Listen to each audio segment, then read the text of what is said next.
Since it was launched over a year ago, what are the accomplishments of Business for Development? Well, this project is new. It was conceived after the conference on international poverty held in Mauritius in 2008. And as it is a new project, a new idea, we had to do a lot of sort of lobbying to get people to accept it. So we had to visit about 9 SADC member states, talking to governments, the private sector, and the civil society organizations to make them understand the fundamentals of this project. And it took us quite some time. So now we've visited about 9 countries, Right. and the response has been quite overwhelming, and people are ready to adopt this concept. How is it expected to work, this tripartite alliance between business, civil society and government? Because many people would argue, you know, development, education, healthcare, that's the preserve of the government. That's why people pay taxes. But this is not correct, because government cannot by itself solve the issue of poverty. It has tried over many, many years, and it has not succeeded. You can look at the results of the MDGs, for instance. Many of the African countries are still lagging behind in terms of poverty reduction. In fact, what we see is an increase in poverty in many countries.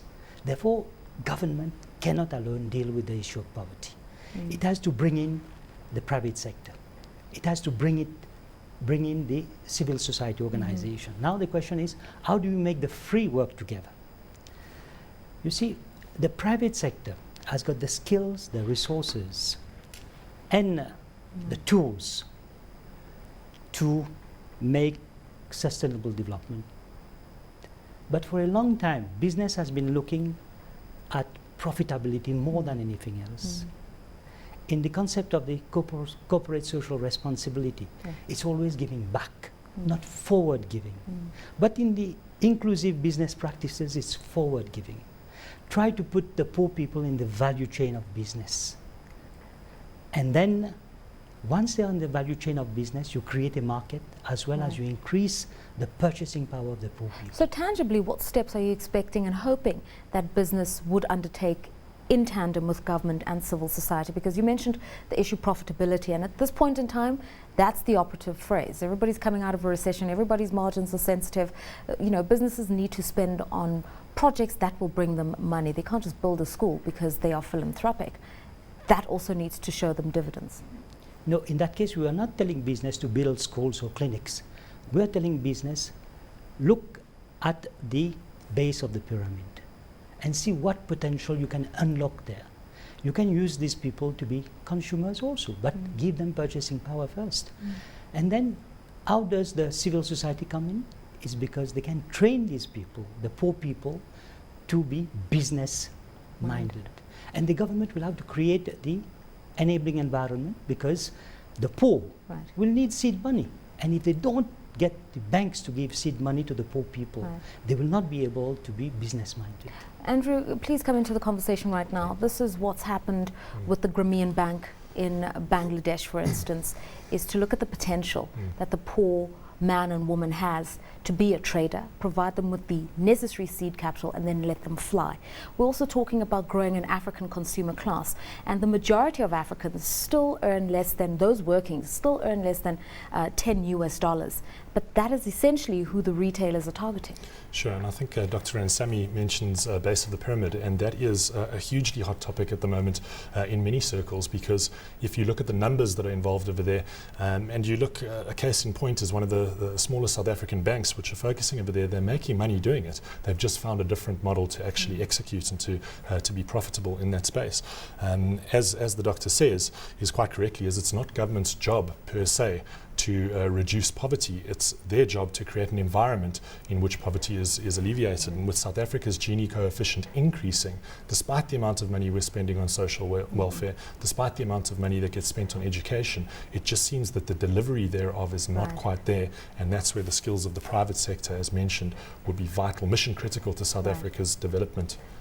What can be done at a regional level? Because I know that the project, as you mentioned, you've met up with leaders in 9 SADC member states. What do you expect to happen at the regional level to fast track some of these development You programs? see, at the regional level, we're trying to promote cross-border investment and also foreign direct investment. But cross-border investment, to be beneficial, has to be a two-way traffic. Now we're getting a lot of complaints that the investments, especially coming from South Africa, going to the SADC countries, they are one-tracked. Let me take the case of the retail sector, where you've got ShopRite, Checkers, and Pick and Pay. They go and establish themselves in countries like Zambia, Malawi, Mozambique. And yet the bulk of the imports come from South Africa. While these countries can also produce. There's nothing wrong importing from South Africa, but it is wrong when 100% it is imported from South Africa. Yet those countries, if they are given the opportunities like Zambia, they were exporting already to the United States and the AGOA. And countries like Madagascar, they are also exporting to the European Union. So the quality is there. It's just a question of giving them the opportunity. Okay, what needs to be done in resolving that? Because that's just a question of trade protocols that need to be fixed up within the SADC region. It's not the first time that South Africa has been accused of being a bit imperialistic in the region and in the rest of Africa, that SADC, NEPAD, those programs have only served to benefit South African entities. How do we make it reciprocal? But let me repeat, there is nothing wrong for South African business to invest and penetrate the other African countries. There's nothing wrong with that. In fact, it's something that is welcome. But it has to be done on an equitable basis. This is where regional integration has to be equitable. So your question is, what should we do to make it happen, to make it fruitful? You mentioned the trade protocol. I think the trade protocol has to be domesticated in each country, so that people can take advantage, real advantage of the trade protocol.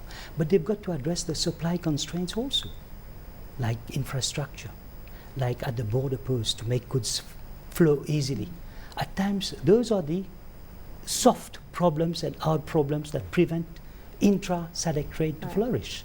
And these we've got to address. How much attention is being given to infrastructure? Because, statistics being bandied about is that only 12% of Africa's roads are paved. So you've got a problem there in terms of distribution networks for retailers. We're told that because of poor infrastructure, it adds to the cost of doing business 40%. So you've always got to factor in an additional 40% to get your goods to market, simply because the infrastructure is non-existent or dilapidated. It is true there's a problem of infrastructure, but we shouldn't forget that the goods coming from third countries also use the same infrastructure. And yet we are trading. So while infrastructure presents a problem, we shouldn't mention it as the very critical factor, because goods are flowing. Right. But it is true that it adds to the cost of production. The recently published World Bank report on doing business is very clear that the cost of doing business in the SADC region is very high.